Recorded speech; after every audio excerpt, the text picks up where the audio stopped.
बिस्मिल्लाहिर्रहमानिर्रहीम। अस्सलाम वालेकुम नाज़रीन, आप यूट्यूब चैनल देख रहे हैं। मैं इमरान खान हूँ। सबसे पहले बात शुरू कर लेते हैं आज अलीमा खानम के बयान से। और अलीमा खानम ने ये लास्ट टाइम बयान दिया इमरान खान साहब के हवाले से और बड़ा जज्बाती बयान है उनका। लेकिन इमरान खान साहब का केस चल रहा है अदालत में। उस केस के हवाले से इमरान खान साहब की अपनी बहन से मुलाकात हुई अडियाला जेल के अंदर, और फिर इमरान खान साहब की बहनों ने और इमरान खान ने मिलकर ये फैसला किया कि आइंदा इमरान खान साहब का जो पैगाम है वो अलीमा खानम की बजाय दूसरी बहनें सुना दिया करें। ये खबर पहले भी बाहर आई थी, मेरे इमरान खान साहब की फैमिली ने इसके ऊपर रिएक्ट किया था। अब फाइनली जब इन्होंने जाके जेल के अंदर डिस्कशन की तो ये तय पा गया। इसकी वजह क्या है? इमरान खान साहब बड़ी तकलीफ में थे। उन्होंने कहा जी 2 साल से ज़्यादा हो गया मुझे, मैं जेल के अंदर हूँ। मैं जो बात कहना चाहता हूँ मेरी पार्टी के अंदर कोई वो जुर्रत ही पैदा नहीं करता। मैं जो पैगाम देता हूँ या बयानियाँ जो देता हूँ उसका बोझ कोई उठा ही नहीं सकता। मैं जो बात बाहर पहुंचाना चाहता हूं जब वो कोई और नहीं कहता तो फिर मैंने अपनी बहनों के जरिए से आहिस्ता आहिस्ता इस बयानिए को बाहर पहुंचाया। और जो बात मैं कहना चाहता था अपने पैगाम के अंदर वो काफ़ी अरसे से आहिस्ता आहिस्ता वो पैगाम दिया जो बाकी कोई इसका बोझ नहीं उठा सका। ये इमरान खान के अल्फाज हैं। उन्होंने कहा कि जब कोई बोझ नहीं उठा सका तो मैंने ये पैगाम अपनी बहन को दिया कि वो बाहर जाकर मीडिया को दे, और इसी वजह से मेरी बहन के खिलाफ मुहिम चलाई जा रही है। इमरान खान ने यह भी कहा कि यह पार्टी 30 साल से है, आज तक मेरी बहनों की कोई दिलचस्पी पार्टी के अंदर नहीं थी और ना किसी ओहदे लेने और ना किसी फैसले में शरीक होने की उन्होंने कभी कोशिश की। तो इस किस्म की बात नहीं होनी चाहिए थी जो मेरी बहनों के बारे में की गई। यानी बहुत सारे लोग अब करते हैं ना, देखें शेर अफजल मरवत ने, गंडापुर ने और कुछ और लोग हैं। ये एक्चुअली गंडापुर की सारी पार्टी के करीबी लोग हैं। पहले गंडापुर शेर अफजल मरवत से बहुत नफरत करते थे, लेकिन अभी अगर आप देखें तो शेर अफजल मरवत और गंडापुर के बीच में से हवा भी नहीं गुजर सकती। बड़ी करीबी ताल्लुकात हैं, अल्लाह ताला ये दोस्ती सलामत रखे। अब उसमें जो है वो मरवत साहब हों या दीगर लोग हों या गंडापुर के नज़दीक जो लोग भी हैं वो सारे इस वक्त अलीमा खानम के ऊपर कीचड़ उछालते हैं। तो इस पर इमरान खान साहब को तकलीफ हुई। उनकी बहनों ने कहा कि इमरान खान ही चेयरमैन है और पीटीआई इमरान खान की जमात है। यानी बहनें तो यही कहेंगे ना कि उसने इतनी मेहनत की, सारी जिंदगी हमारे भाई ने लगाई है, वो यहां तक लेकर आए एक पॉलिटिकल पार्टी को, अब उसको अलग तो नहीं कर सकते। अब ये बात क्यों करते हैं कि इमरान खान के बाद कौन होगा? हमारा असल फोकस इमरान खान की रिहाई है जो नाजायज कैद में है। हम सारा दिन लगाकर और मेहनत करके इसलिए नहीं आते, अपनी जान को भी खतरे में डालते हैं, बार बार गिरफ्तार करने की भी चीजें होती हैं कि इमरान खान सारी जिंदगी जेल में रहे या 10 साल तक जेल में रहे। ये बातें हमारे कानों में डाली जाती हैं कि अगले 10 साल इमरान खान कैद से बाहर नहीं निकलेंगे। इमरान खान चेयरमैन हैं और चेयरमैन रहेंगे, और इंशाल्लाह ये भूल जाए हमारे मुखालिफिन कि इमरान खान अगले 10 साल कैद में रहेंगे, क्योंकि वो नाजायज कैद है। केसेस उनके खत्म हो गए हैं, लेकिन जब वो बंद हैं और आइसोलेशन में है। अच्छा, एक और बात उन्होंने बताई कि इमरान खान ने बताया कि मैं आसिम लॉ के सामने नहीं झुकूंगा। फिर उनकी फैमिली ने कहा जी हम भी नहीं झुकेंगे। फिर अलीमा खानम ने बताया कि मेरे ऊपर भी वारंट्स हैं और लेकिन हम इससे परेशान नहीं हैं। अगर वो गिरफ्तार कर भी लें तो हमें कोई परवाह नहीं है, क्योंकि हम पहले भी गिरफ्तार हो चुके हैं। इमरान खान ने कहा कि यह भी जाकर कह देना कि हम पूरी जिद्दोजहद करेंगे और जो भी हो जाए हम इमरान खान की रिहाई के लिए खड़े रहेंगे। वो हमारा इकलौता भाई है। ये कैसे हो सकता है कि हम उसकी जल्द रिहाई ना चाहें? हमें भी दुख होता है, लेकिन हमने कहा कि ये सब कुछ डिस्ट्रैक्शन है, यानी ये तवज्जो हटाने की कोशिश की जा रही है। लिहाजा तवज्जो हटाने की कोशिश से बचने के लिए अलीमा खानम ने कहा कि जी हमने अब फैसला किया है कि मेरी बाकी बहनें वो बाहर आके मीडिया से बातचीत किया करेंगी। फिर इमरान खान ने यह भी बताया कि अब उन्हें मुकम्मल कैद तन्हाई में डाल दिया जाएगा। ये इमरान खान साहब को पैगाम दे दिया गया है। देखिए, जो कुल मिला के बात सामने आ रही है वो ये है कि इमरान खान साहब के खिलाफ ये तोशाखाना 2 के अंदर अब फैसला सुनाया जाएगा। हालांकि कल के दिन में तोशाखाना 2 की बरीयत के हवाले से इमरान खान साहब का इस्लामाबाद हाई कोर्ट में केस लगा हुआ है, लेकिन वो नहीं होना, उन्हें इंसाफ नहीं मिलना मुश्किल है। अब उसमें फर्दर ये होगा, कोई ना कोई तरीका करके डिले कर दिया जाएगा और फिर एक लंबी डेट दे दी जाएगी और अगली डेट से पहले इमरान खान साहब को सजा सुना दी जाएगी। ये जब इमरान खान साहब को, और कई महीनों से केस पेंडिंग पड़ा हुआ है, जब इमरान खान साहब को सजा सुना दी जाएगी तो बाद में अलकादर यूनिवर्सिटी वाले केस में उनकी जमानत हो जाएगी। फिर इमरान खान साहब एक और मुकदमे में अंदर हो जाएंगे। और अब यह बताया जा रहा है कि इमरान खान साहब को यहां से जेल से मुंतकिल करके किसी और जगह पे ले जाया जाएगा और मुकम्मल तौर पे आइसोलेशन में या कैद तन्हाई में इमरान खान को डाल दिया जाएगा, क्योंकि पाकिस्तान के आर्मी चीफ बहुत गुस्से में, वो पसंद नहीं करते इमरान खान साहब को। ये बात तो सब जानते हैं कि आर्मी चीफ आसिम मुनीर का बस नहीं चल रहा कि वो किस तरीके से इमरान खान से बदला लें। और इमरान खान साहब जो भी बात करते हैं खुलकर, देखें कोई भी कभी किसी आर्मी चीफ के खिलाफ बोल नहीं पाया पाकिस्तान में, कभी बात कर ही नहीं पाया।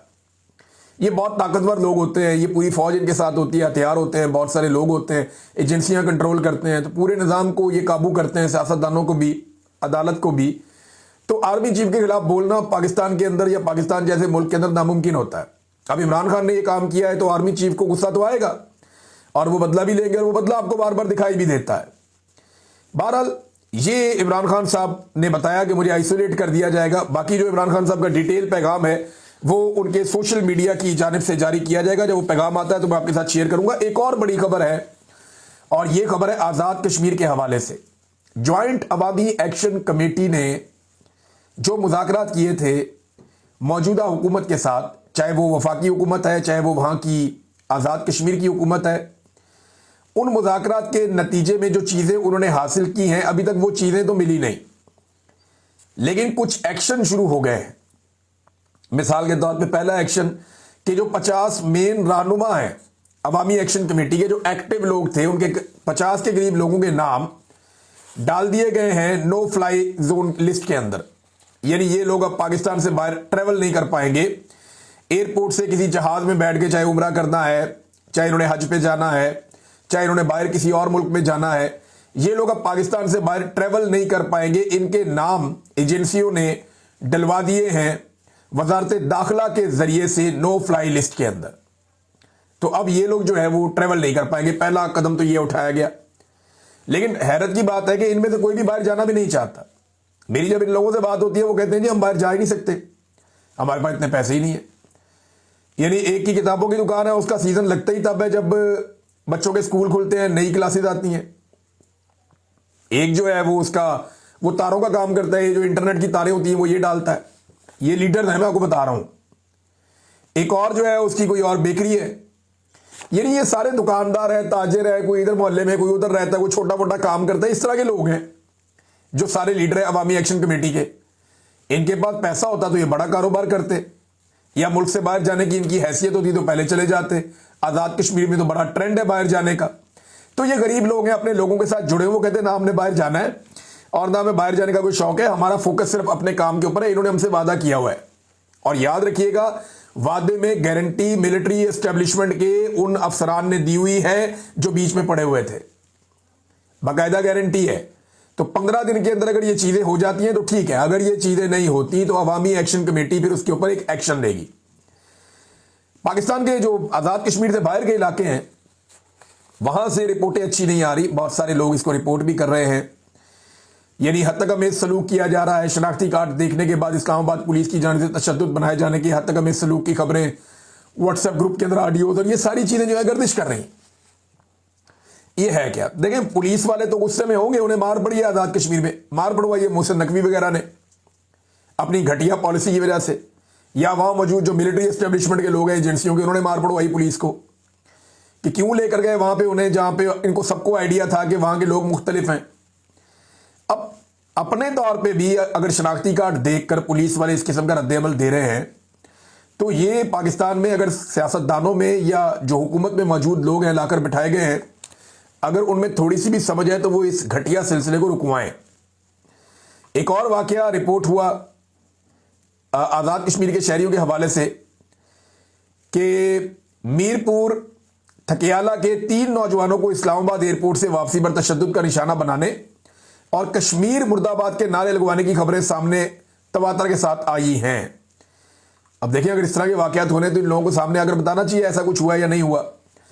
इस तरह की खबरों से नफरत बढ़ती चली जाएगी। ये अहमद फरहाद साहब ने भी इसके ऊपर कहा है कि सामने आए और आकर बात करें, ऐसा कुछ हुआ है या नहीं हुआ। ऐसी खबरें फैलाने से मामला जो है वो मजीद खराब हो जाएंगे, और अगर ऐसा हुआ है तो ये वाकयात रिपोर्ट करें ताकि कानूनी चाराजोई और लायामल का आगाज किया जा सके।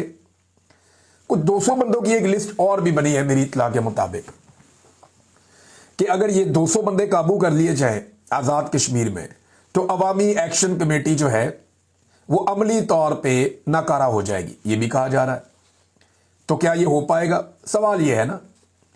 तो अवामी एक्शन कमेटी के लोग कहते हैं 200 छोड़ के हमारे 2000 बंदे भी आप पकड़ लेंगे ना, आप कुछ कर नहीं सकेंगे। एक और चीज जो उनकी जानिब से सामने आई है कि 9 तारीख को अब वो जश्न मनाने जा रहे हैं। पहले उन्होंने 3 रोजा शोक का ऐलान किया था कि हमारे जो लोग शहीद हो गए, जो नुकसान हुआ, जितना आजाद कश्मीर के अंदर मार कुटाई और लड़ाई हुई, हम इसके ऊपर शोक मनाएंगे।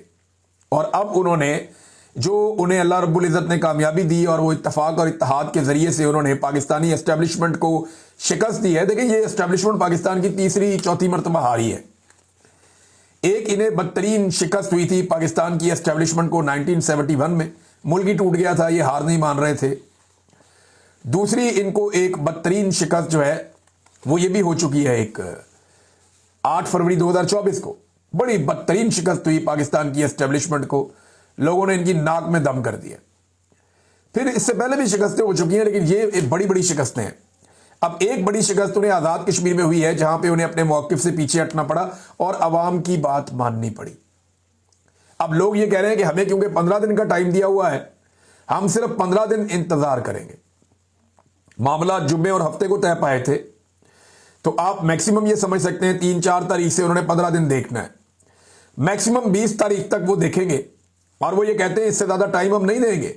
अगर हमारे मुतालबात माने गए या चीजें उस डायरेक्शन में गई तो ठीक है, ये जो बदले लेना चाहते हैं, कार्रवाइयां करना चाहते हैं, करें, हमें कोई परवाह भी नहीं है। हमारे बंदे गिरफ्तार करते हैं, लिस्टें बनाते हैं, नो फ्लाई लिस्ट के अंदर डाल देते हैं, कोई फिक्र नहीं। वो कहते हैं फिक्र इस बात की है कि हमारे साथ जो वादे किए वो पूरे किए जाएं। अगर वो पूरे नहीं आते हम दोबारा निकल आएंगे। और ये आजाद कश्मीर है, ये ऐसा नहीं है कि आप लोगों को मायूस कर देंगे। तो 9 तारीख को लोग जश्न मनाने जा रहे हैं, और वो भी इसी सिलसिले में कि उनको भी आइडिया हो गया है कि रियासत कोई 2 नंबरी करने का इरादा रखती है। नादरीन, एमल वली खान साहब का जो एक स्टेटमेंट आया था आर्मी चीफ के बारे में, जिसमें उन्हें दुकानदार या ताजिर या इस तरह का उन्होंने कहा था कि अच्छा नहीं लगता कि ब्रीफ केस उठा के आर्मी चीफ चला जाए और जाकर मादनियात बेचे कि हमारा बड़ा अच्छा माल मैं लेकर आया हूं। तो आजम नज़ीर तारड़ ने बताया कि वजीर आजम के साथ बातचीत करवाई है एमल वली खान की, और अब जो है वो एमल वली खान अपने अल्फाज पर पछतावे का इजहार कर रहे हैं। अभी सिर्फ एमल वली खान साहब की सिक्योरिटी वापस हुई है और बताया जा रहा है कि वो अपने बयान पर जो उन्होंने आर्मी चीफ के बारे में दिया उस पर पछतावे का इजहार कर रहे हैं। लेकिन ये जो स्टेटमेंट है ये आजम नज़ीर तारड़ का है, एमल वली खान ने इस पर अभी तक कुछ नहीं कहा। देखना यह है कि एमल वली खान इसके बारे में क्या कहता है, उसका बयान क्या आता है। क्या वो भी यही कहता है कि जी मैं पछता रहा हूं जो मैंने आर्मी चीफ के बारे में कहा, तो फिर लोग एमल वली खान पे उंगली उठाकर कहेंगे कि तेरी सिक्योरिटी वापस ली और तेरा स्टेटमेंट ही बदल गया, तो ये एक कमजोरी सामने आ जाएगी। अब देखते हैं क्या होता है। पाकिस्तान पीपल्स पार्टी, एएनपी, नून लीग ये रेलिवेंट रहना चाहते हैं, इसलिए बेचारे आपस में लड़ते भी रहते हैं, आपस में नूड़ा कुश्ती करते रहते हैं, ताकि जो असल खबरें हैं वो लोगों तक ना पहुंचे। मिसाल के तौर पे पसनी में बंदरगाह की बातें होती हैं, उसके ऊपर कोई बात ना करे, दहशतगर्दी पर कोई बात ना करे, नाकाम खारजा पॉलिसी पर कोई बात ना करे, इसराइल के साथ जो मरासिम बढ़ाए जा रहे हैं या डोनाल्ड ट्रंप के सामने जैसे ये लेट कराए हैं उसके ऊपर कोई बात ना करे, मादनियात के सौदे के ऊपर कोई बात ना करे। तवज्जो हटाने के लिए भी ये बेचारे आपस में लड़ते रहते हैं। लेकिन इन्हें पाकिस्तान तहरीक इंसाफ ने सही फंसा लिया। असद कैसर साहब जो है ना, वैसे तो बड़े धीमे आदमी है, लेकिन पॉलिटिक्स वो अच्छी तरह करना जानते हैं। कौमी असेंबली में खड़े हुए थे, मेंबर कौमी असेंबली है वो भी, कौमी असेंबली में खड़े हुए थे और वहां पे तकारीर हो रही थी। अचानक से पाकिस्तान पीपल्स पार्टी ने बात की और उन्होंने कहा हम वॉकआउट कर रहे हैं इस एहतजाज में कि मरियम नवाज हमसे माफी नहीं मांगती। देखिए, पीपल्स पार्टी भी अच्छी तरह जानती है, मैं भी जानता हूं, आप सब जानते हैं, मरियम नवाज से पीपल्स पार्टी माफी नहीं मंगवा ही नहीं सकती। उसका एक रीजन है ना, मरियम नवाज और नवाज शरीफ को माफी मांगने की आदत कहीं और पड़ी हुई है। ना वो पब्लिक से माफी मांगते हैं, ना सियासतदान से माफी मांगते हैं, ना वो अवाम से माफी मांगते हैं, वो कभी नहीं मांगेंगे, वो कहीं और माफी मांगते हैं। पीपल्स पार्टी अगर सच्चे दिल से मरियम नवाज से माफी मंगवाना चाहती है तो उसका एक आसान तरीका मैं आपको बता देता हूं। किसी सेक्टर कमांडर को फोन कर दें और उसे कह दें कि इससे माफी मंगवाओ, 2 मिनट के अंदर पूरा टब्बर माफी मांग लेगा। किसी मेजर को, किसी कर्नल को कह दें कि मरियम नवाज से कहो माफी मंगवाओ, नाक भी रगड़ देंगे ये बेचारे। मरियम नवाज ने कहा नहीं था वो तरीका मुझे अच्छे से आता है, उसमें सिर्फ जूते साफ करने पड़ते हैं, और बड़े जबरदस्त इन्होंने जूते साफ किए हैं मरियम नवाज ने और इस पूरे खानदान ने, कमाल जूते साफ किए हैं।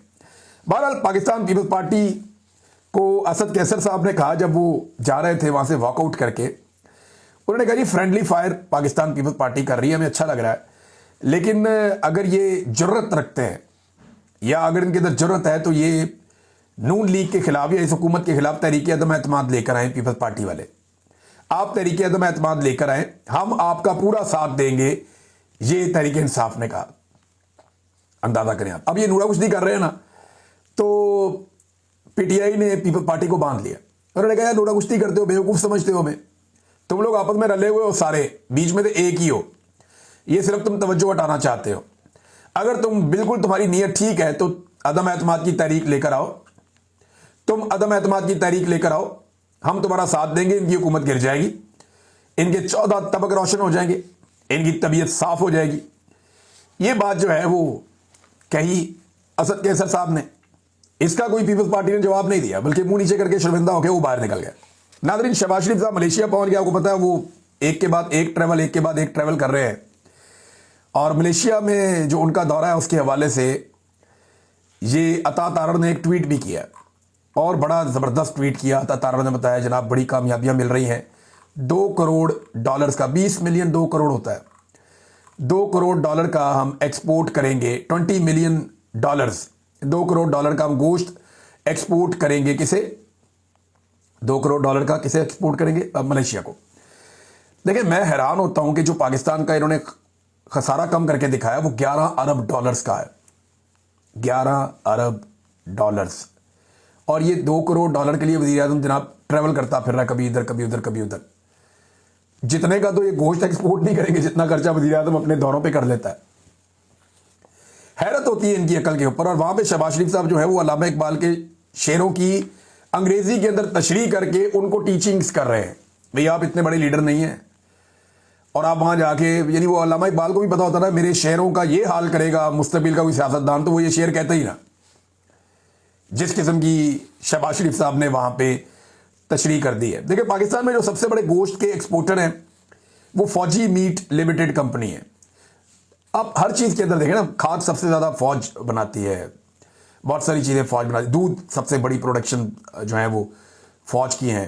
फिर इसके अलावा जो है वो आपका जो बेशुमार रेजिडेंशियल सोसाइटीज में सबसे बड़ा कारोबार फौज का है।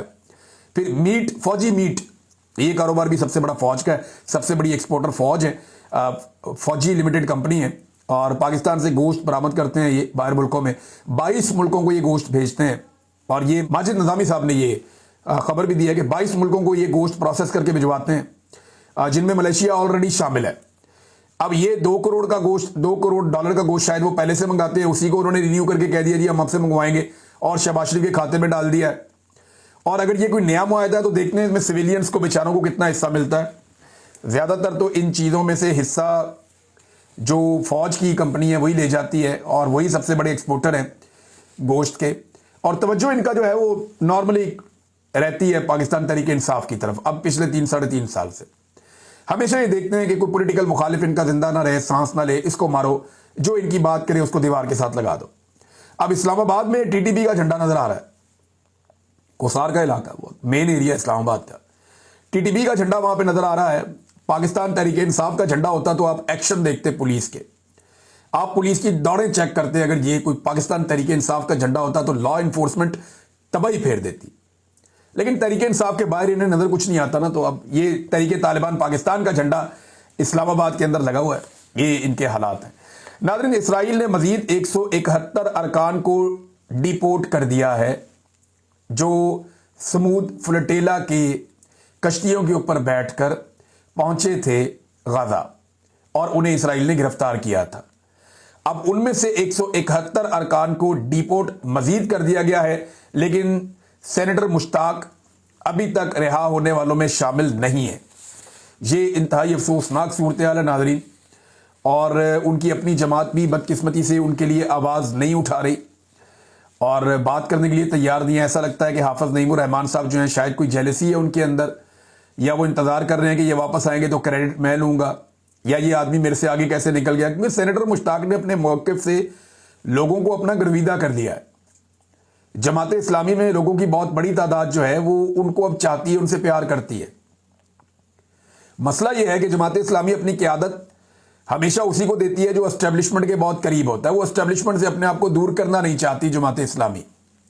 वो एस्टेब्लिशमेंट की छत्तर छाया में हमेशा रहना चाहते हैं। और अभी जो हाफिज नईमुर रहमान साहब हैं वो भी इसी रास्ते पर चल रहे हैं, यानी जेल में बैठे हुए इमरान खान पे वो तनकीद करते हैं कि ट्वीट नहीं आया। लोगों ने ट्वीटें निकाल निकाल के सामने रख दी कि जनाब ये सारी इमरान खान की ट्वीट है, पढ़ लो, अगर तसल्ली नहीं हुई तो और भेज देते हैं। लेकिन नईमुर रहमान साहब ने बात नहीं की सेनेटर मुश्ताक साहब के लिए जिस तरह बात करनी चाहिए थी, भरपूर बात करनी चाहिए थी। हुकूमत पाकिस्तान को यकीनी बनाना चाहिए कि जितनी जल्दी हो सके सेनेटर मुश्ताक वापस आएँ पाकिस्तान। और एक आखिरी नाज़रीन खबर है, बड़ी इंटरेस्टिंग है, ये एक लेटर आया हुआ है और ये लेटर लिखा है जनाब chief justice Islamabad high court को, जनाब मोहतरम जस्टिस सरदार इसहाक खान साहब ने। ये बड़ा इंटरेस्टिंग लेटर है। वो कहते हैं जी कि अच्छा, मैं ये आपको इसलिए बता रहा हूं कि इसमें उन्होंने एक ऐसा हवाला दिया है कि उड़ा के रख दिया जस्टिस डोगर को और उनकी क्रेडिबिलिटी को। उन्होंने कहा कि जस्टिस मोहसिन अख्तर कियानी और जस्टिस सिमन रफत इम्तियाज की इख्तलाफी तहरीर, आगे उन्होंने हवाला दिया हुआ है, इसको पढ़ने का मुझे एजाज हुआ। मैं उनकी इख्तलाफी राय से भरपूर इत्तफाक करता हूँ और चूंकि वो मुद्दल तहरीरी आरा मेरी वजूहात इख्तलाफ का तकरीबन अहाता करती हैं, लिहाजा मैं इन सब निकात पर एक इजाफी नोट लिखने की ज़रूरत महसूस ना करता, लेकिन एक इजाफी मुशाहिदे का जिक्र करना चाहता हूँ। मुशाहिदा जो है बड़ा ज़बरदस्त है। उन्होंने कहा दुनिया में मसनूई जहानत यानी आर्टिफिशियल इंटेलिजेंस का अदलिया में इस्तेमाल जो है, इसके हवाले से बहस हो रही है कि आर्टिफिशियल इंटेलिजेंस के जरिए से फैसले करवाए जाएं और उसके अंदर फैसले डाल दिए जाएं। लेकिन इसके मुखालिफिन ये कहते हैं कि क्योंकि मसनूई जहानत ये प्रोग्रामेबल होती है कि इसको बनाया जाता है बाकायदा, इसलिए जो रोबोट कुर्सी इंसाफ पर बिठाए जाएंगे वो प्रोग्रामर्स के मरहूने मिन्नत होंगे। यानी जो प्रोग्रामर उस रिपोर्ट को जिस तरीके से तैयार करेगा उस रिपोर्ट को, वो रिपोर्ट वैसे ही फैसले देगा। लिहाजा उनके फैसले हमेशा उन प्रोग्राम्स के ताबे होंगे जो उनमें वक्तन फवक्तन फीड किए जाएंगे। और यह कि कंप्यूटर या रिपोर्ट कभी भी मवाफिक हक के आज़ादाना रखने के काबिल नहीं होंगे। यानी वो ये कहते हैं कि ये आज़ाद हो ही नहीं सकते, अपने दिमाग से सोच ही नहीं सकते रिपोर्ट, वो वही करेंगे जो प्रोग्रामर उनके साथ करना चाहेगा। तो उन्होंने कहा जी मैं इससे इत्तफाक नहीं करता था, लेकिन 3 सितंबर की मीटिंग के बाद मेरा नुक्ता नज़र मसनूई जहानत का अदलिया में बतौर फैसला कुनिंदगान इस्तेमाल के नाकदीन के साथ हम आहंग हो चुका है। समझे जरा।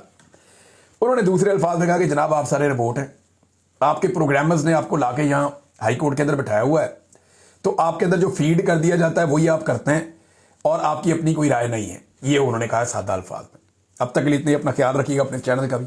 अल्लाह हाफिज़।